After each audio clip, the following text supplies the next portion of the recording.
Así que un fuerte aplauso para Ernesto Castro y Alberto Redondo.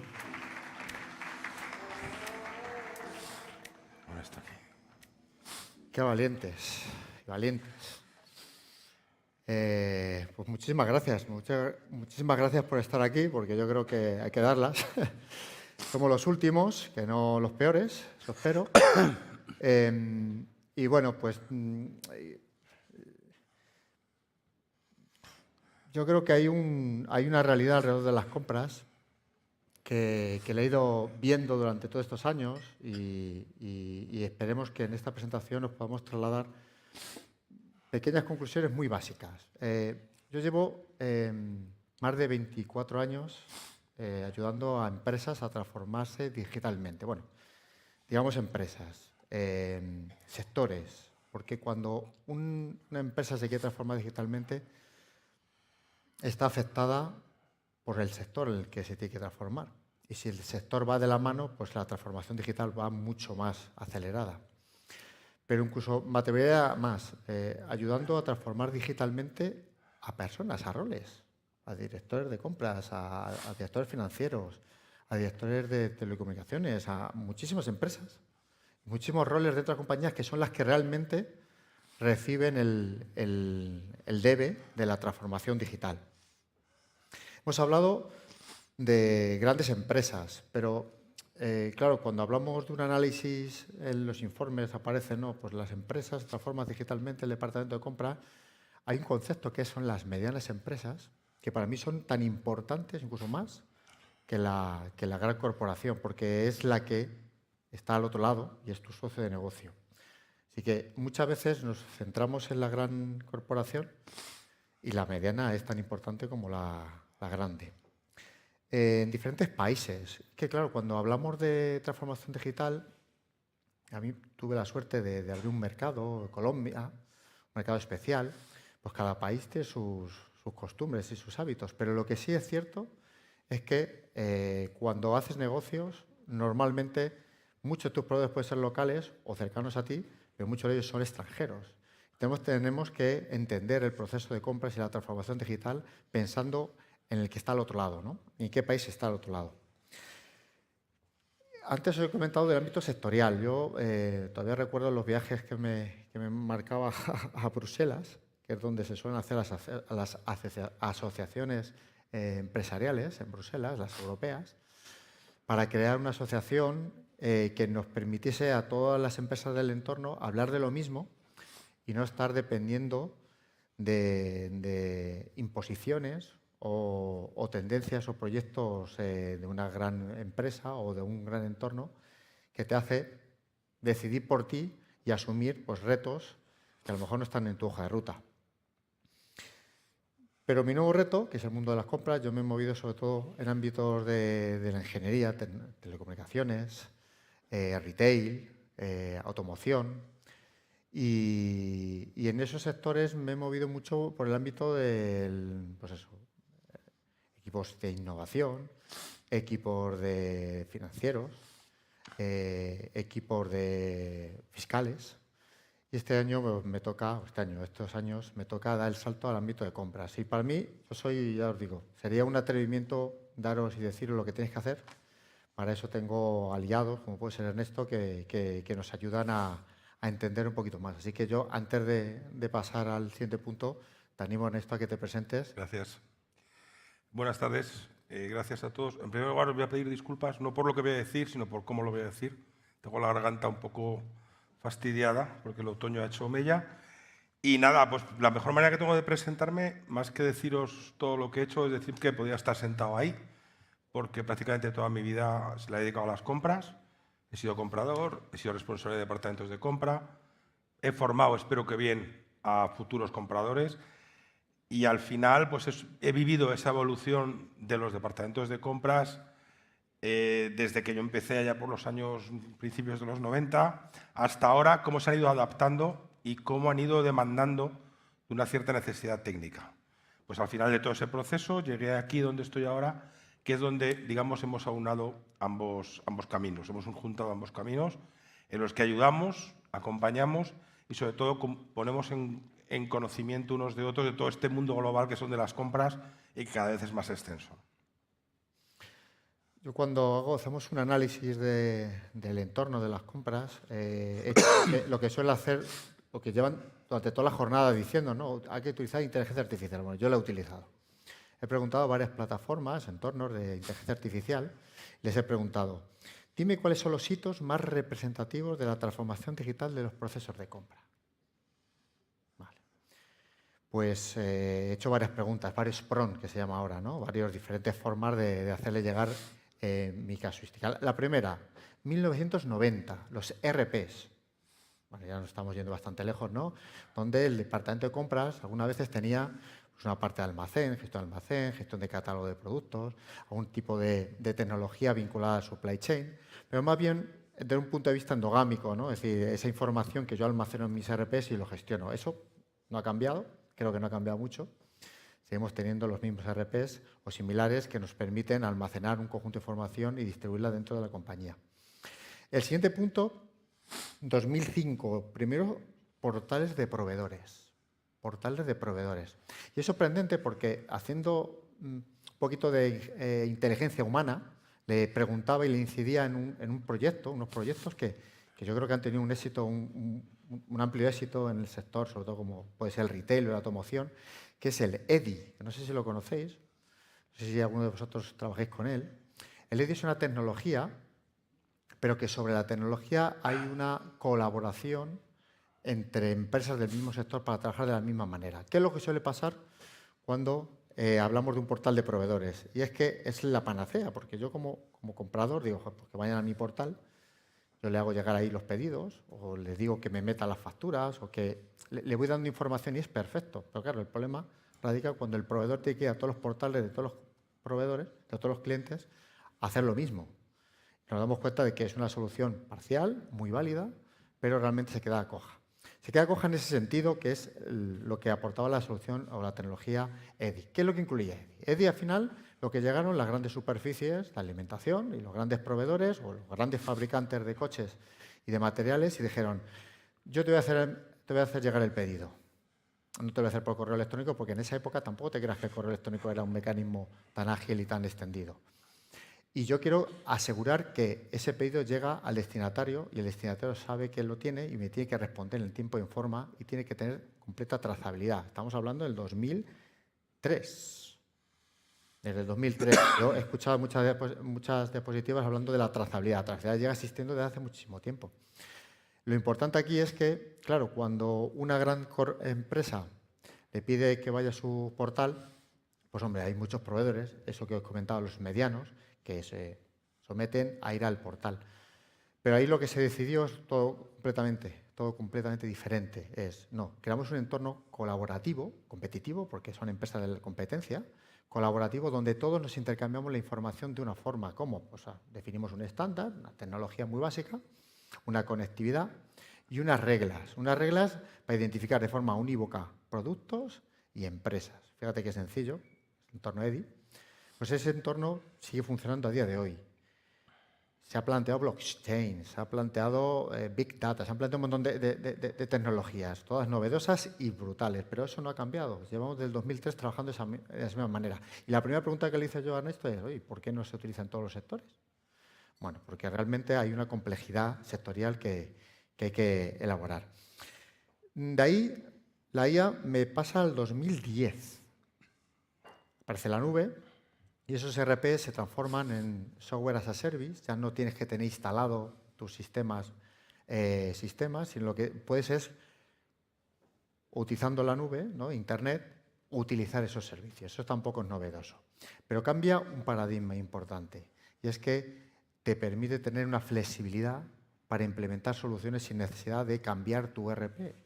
Cambiar tu ERP, no sé si os habéis embarcado en ese proyecto, es un auténtico parto, es muy complejo cambiar un ERP por muy fácil que no lo vendan. 2015, Big Data, control del dato. Luego más adelante lo iremos desarrollando, pero para mí el gran punto del Big Data no es decir, datos tenemos desde el 2005 ERPs, desde el 1990, perdón. No, tenemos datos de sobra. Para mí la gran clave y va a colación con el concepto de Big Data, es cuando la información, no solamente la que manejas es tuya y controlada, sino que también maneja la información de tu contraparte. Y es donde el Big Data aporta un valor diferencial. Hay otro elemento que nos traslada la IA y es la aparición de las primeras plataformas en las que se pueden encontrar seres, ¿no? Seres en parte es un desarrollador tecnológico que tiene una plataforma colaborativa donde todos pueden trabajar de una forma estandarizada en el intercambio de cualquier tipo de documento, sabéis, desde la homologación de proveedores hasta la facturación. Es ahí donde esa información sumada a la que tú ya tienes te aporta un valor diferencial, valor que realmente te aporta una previsión mucho más certera de la realidad. Y indudablemente nos vamos al 2020 y la IA. Y lo que sí me voy dando cuenta es que la inteligencia artificial juega mucho con la tecnología, pero no juega con la relación. Es decir, al final, cuando estamos transformando digitalmente, estamos transformando relaciones entre empresas y muchas veces hasta incluso entre personas. Y eso no hay ni IA ni nada que lo cambie. Lo que sí lo va a cambiar es indudablemente la efectividad que te da pues, una solución como la mía, que yo me metí en el chat, puse a buscar y me salió un listado perfecto de años y soluciones tecnológicas. Sí es cierto que la tecnología es potente, pero hay elementos que en esa transformación digital pues, te aceleran, ¿no? Te empujan. Sí, y uno de ellos fundamentalmente es el cambio de lo que significa el cambio del rol de los departamentos de compras. No nos es ajeno a ninguno. Los departamentos de compras hace mucho tiempo éramos solo eso, éramos solo compradores. Gente que buscaba el mejor precio, generalmente los proveedores eran los de siempre, teníamos una relación de pura negociación con ellos y a lo largo de estos años no solamente han cambiado esas herramientas, sino que ha cambiado la importancia del departamento. Ahora somos, de alguna manera, la puerta de entrada a las empresas. Ahora somos un proceso mucho más complejo, estratégico y del cual depende muchas veces, lo hemos visto en la ponencia anterior, hasta la reputación en muchos casos y el riesgo de las empresas. Y todo eso hay que armarlo de alguna manera. Además es un proceso que es complejo y está formado de muchos. No podemos pretender decir voy a automatizar todo el proceso de compras si no conocemos bien todas aquellas partes que lo componen. Si no optimizamos o tenemos un mínimo de optimización de todos esos procesos. Si tuviéramos que poner una nota a cada una de esas partes, por lo menos voy a sacar un 6 en cada uno de ellos. El proceso de compras tiene gestión de proveedores, tiene pedidos, tiene negociación, tiene estrategia desde el punto de vista de los category managers, los compradores estratégicos, tiene muchas partes. Y de la mejor manera de automatizar o de intentar digitalizar en la medida de lo posible todo ese proceso global es conociendo muy bien esos procesos particulares y optimizándolos a su vez. Porque al final, una buena gestión de una parte de ellos va a sumar a la gestión del todo. Pero es que seguimos siendo personas las que trabajamos en los departamentos de compras. Hay mucho talento y el talento tiene que estar aprovechado en aquello donde aporta valor.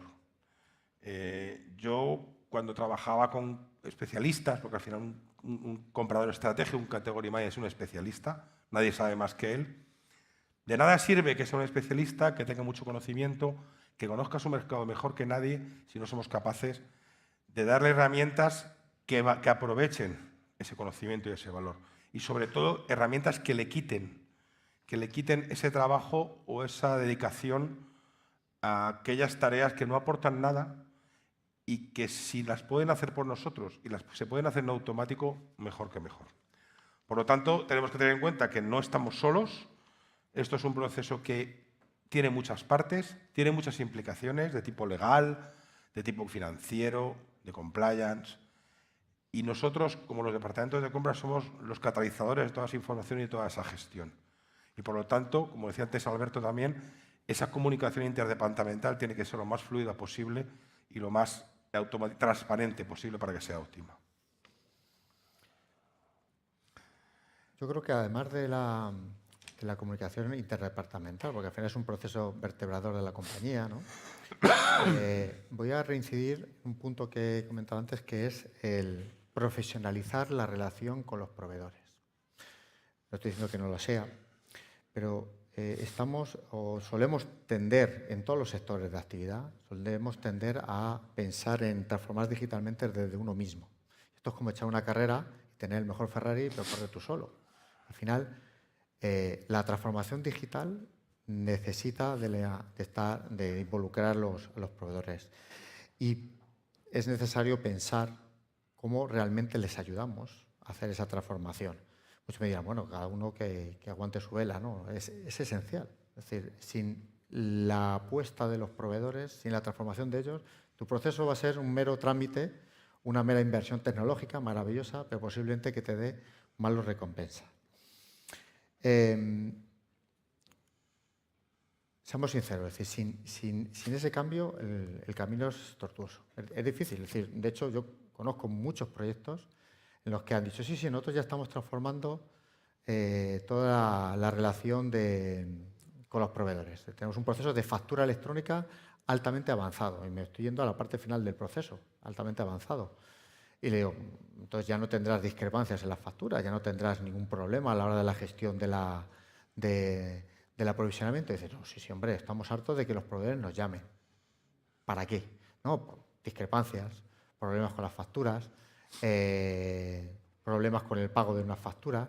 Y digo, y eso que has transformado un proceso y estás en la parte final. Es decir, no, ya no te digo cómo haces la gestión de los pedidos, porque posiblemente la complejidad es mucho más alta.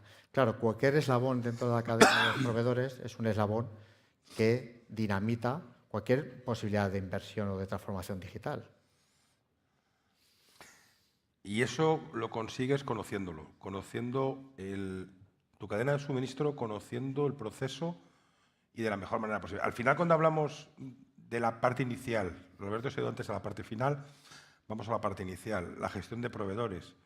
Os lo decía hace un momento, antes era muy sencillo. Yo te llamo, yo te pido un precio, si no me gusta te lo negocio y como tú quieres trabajar conmigo, pues al final vamos a llegar a un acuerdo. Todos lo sabéis mejor que yo, la balanza, el equilibrio proveedor-cliente cada vez está más equilibrado. Cada vez se habla más de partner, de socios comerciales. Al final vamos a tener que ir de la mano de ellos y vamos a tener que ir de la mano de los mejores. Cuando hablamos de homologación no es un proceso que nos obligan porque hay una normativa, porque tengo que cumplir con unos requisitos, porque tengo que cumplir con un procedimiento. Al final, cuando hablamos de homologación, hablamos de conocer a aquellos con los que vamos a trabajar. Y conocer es tener toda la información posible, la presente, la pasada y, si puede ser, la futura. Lo hemos visto a lo largo de estos últimos años. Vuelvo un poco a hablar de mi libro, pero cuando yo empezaba a trabajar en compras, yo tenía unos proveedores que lo único que me interesaba es que estuvieran disponibles cuando yo los necesitaba.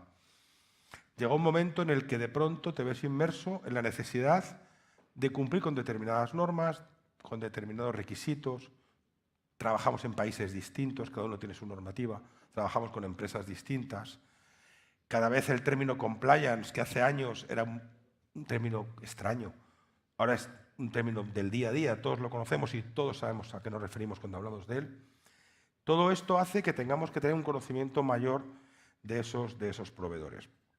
Además, los acontecimientos de los últimos años, las crisis económicas, las pandemias, lo que ha ocurrido estos días, y antes lo han comentado también en la ponencia anterior, son factores que de pronto desestabilizan una cadena de suministro. Desestabiliza una cadena de suministro que si tú no conoces y no tienes bien medidos los riesgos, vas a ser incapaz de controlarlos. Yo estoy un poquito hoy acatarrado, yo no puedo evitar acatarrarme. Seguramente si hubiera tomado medidas como abrigarme un poco más, no lo estaría. Pero ya que lo estoy, puedo mitigarlo, puedo tomar medicamentos. Pues esto es lo mismo. Tratemos de anticiparnos al riesgo, no lo vamos a poder evitar, pero si llega, tengamos las herramientas adecuadas para mitigarlo. Y las herramientas adecuadas son aquellas que nos proporcionan la mayor información y que son capaces de manejar el mayor número de datos posibles. Yo me atrevo a decir que además de los datos es que sea en tiempo real.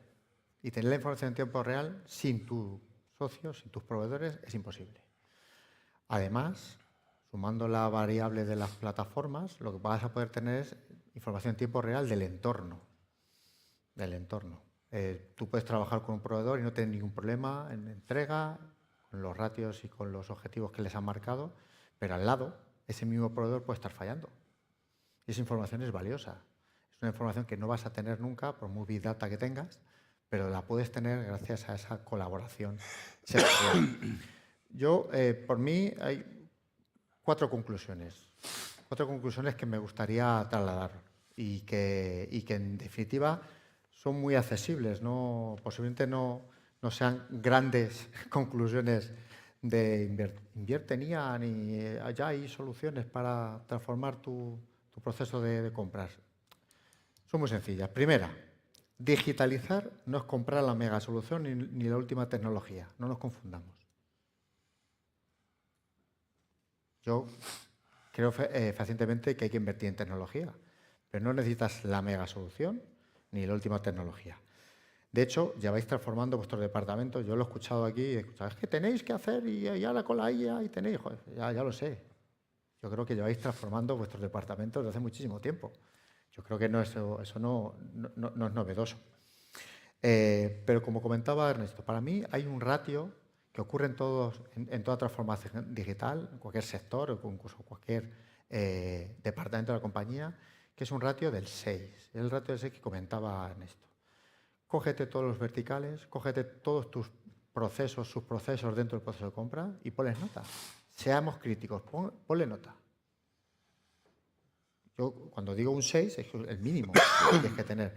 Si en todo ese proceso que es clave para tu negocio, algunos tendrán más relevancia al principio, otros tendrán menos, otros serán más la evaluación de proveedores o la criticidad de unos determinados proveedores versus otros, otro es la compra más periódica, la que sea, poneros nota. Si estáis sobre el 6, si hay críticos, claro está, estoy convencido que vuestro proceso de transformación digital va por buen camino. No os engañéis, no tenéis por qué invertir en IA ni nada por el estilo. Ahora, si tenéis algún gap entre medias, abordarlo. Permíteme un atrevimiento. ¿Consideráis una buena nota, un 6, trabajar con Excel? Porque es lo que utilizamos todos.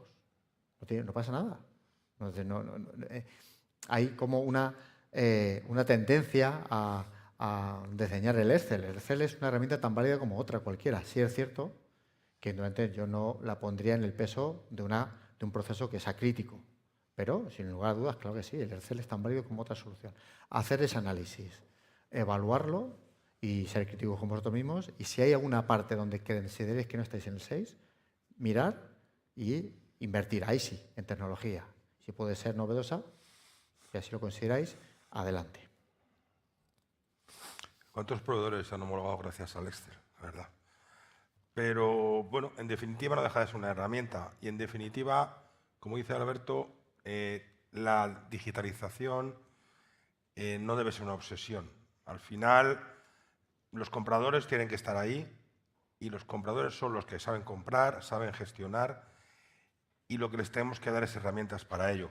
Una de las cosas que no hemos dicho, pero que también es muy importante cuando hablamos de proveedores, de gestión, de homologación, son las relaciones. Antes he comentado que ahora ya el departamento de compras no está solo. Generalmente, además, en muchos sitios ya ni compra solo. Ya participan otros actores en el proceso de compra, porque deben hacerlo. Volvemos al compliance. Pero es que también tienen que colaborar, como he dicho antes, la balanza, el equilibrio con el proveedor. No solo porque haya más proveedores, la globalización, ahora tenemos más fuentes de suministro en todas partes. Tenemos acceso a muchos más proveedores que antes. Pero no solo eso, es que los proveedores nos ayudan en nuestro proceso de compras. ¿Quién mejor que el que te va a fabricar una pieza para decirte cómo se debe fabricar esa pieza? ¿Quién mejor para acompañarte casi desde el inicio del proceso? Entonces, tienes que tener la posibilidad de tener un entorno colaborativo, que los proveedores se formen parte de ese proceso, se sientan impregnados en ese proceso para que de alguna manera se optimice todo ese proceso, que al final es lo que buscamos.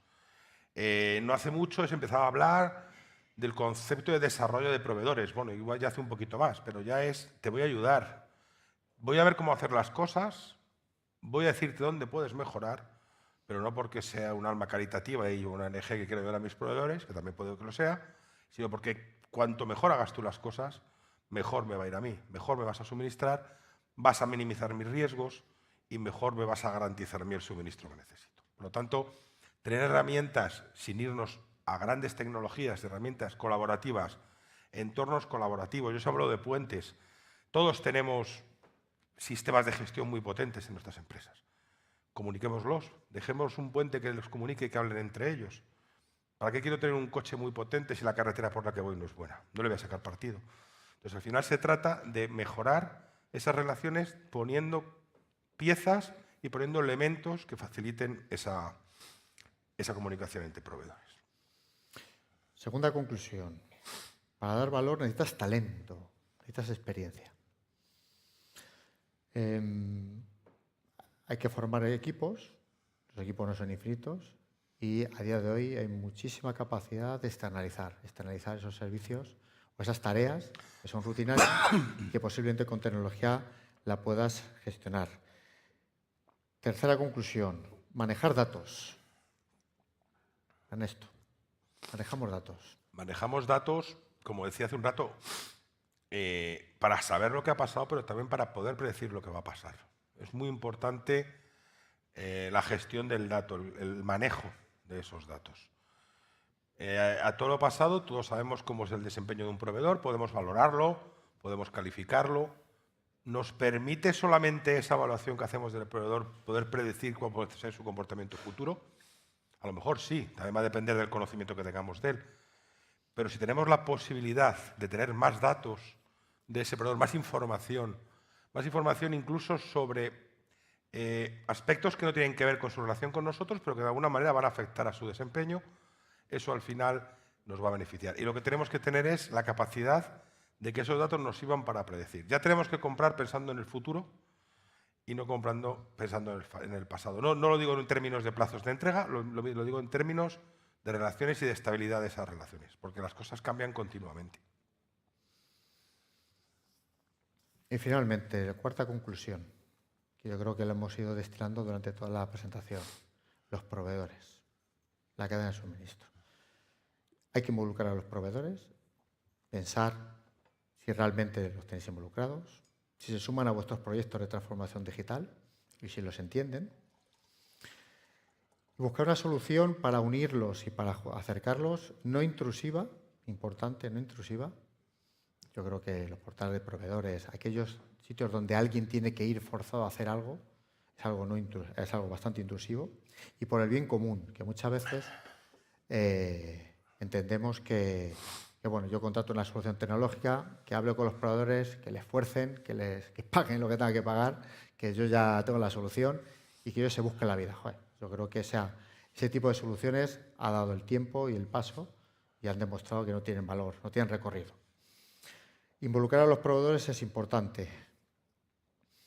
Y yo creo que con estos 4 puntos creo que tenemos una visión clara y nítida de hacia dónde, de los siguientes pasos que tenéis que seguir. Primero, la tecnología, la regla del 6. Hago un análisis vertical de toda mi solución y veo dónde tengo un peor nota. Ahí incido y aprovecho la tecnología. 2, cojo a mi equipo y le digo qué herramientas necesitas para eliminar tareas rutinarias, tareas que se pueden perfectamente evitar, y darles herramientas con información lo más en tiempo real. Esa información, 3, no solamente de nuestro core de negocio, sino de fuera, de fuentes externas, de fuentes sectoriales, de fuentes que te permitan predecir qué factores, que te permitan darles KPIs e información para la toma de decisiones y que te permitan ser en tiempo real. Esa información en tiempo real será el valor que puedes aportar a tu equipo de dirección y a tu estrategia corporativa. Y finalmente, la cuarta, involucrar a los proveedores. Involucrar a los proveedores es dedicarle tiempo, esfuerzo y pensar en ellos. Y muchas veces el día a día nos lleva a pensar en el precio, en negociar y hacerles, pues eso, partícipe de tus necesidades. Pues por mi parte, poco más. Solo añadir una cosa. El año pasado, por estas fechas, yo decía aquí que si hay algo que sabe todo el mundo es de compras y de fútbol. Pero de gestión de compras no sabe todo el mundo. Y al final, los departamentos de compras cada vez tienen más importancia, ya incluso en los beneficios, los EBITDAs, las cuentas de resultados de las empresas. Por lo tanto, tienen que estar bien equipados, como un buen equipo de fútbol. tiene el talento, ese talento hay que aprovecharlo, tienes que ponerle a jugar donde mejor sepa y tienes que darle las herramientas adecuadas para que lo pueda hacer. Así que por mi parte nada más, agradeceros el rato este que además hemos pillado los últimos, por lo tanto tiene mucho más mérito que nos hayáis escuchado. Muchas gracias. Muchísimas gracias.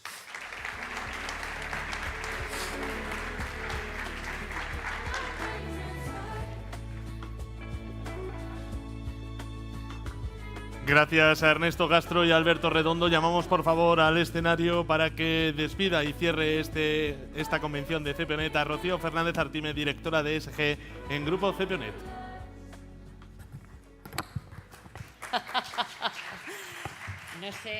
No sé si va o no va. ¿Sí? ¿Me oís? Perfecto. Bueno, agradeceros habernos acompañado un año más a este evento. Creo que 12 anualidades implican ya muchísima fidelidad. Y quería recordaros, ese es el motivo por el que me he subido, que a partir de la segunda quincena del mes de noviembre estarán disponibles ya las bases y toda la información para que vuestra organización se pueda presentar a los premios Alcance 3.0. Esta será su segunda edición y son unos premios que tienen la finalidad de visibilizar el esfuerzo que las organizaciones están haciendo por ayudar a todo lo que son sus proveedores, en concreto a reducir su huella de carbono del Alcance 3. Muchas gracias, desearos una feliz tarde, buen viaje a los que tenéis que hacerlo y nos vemos en la 13ª edición. Gracias.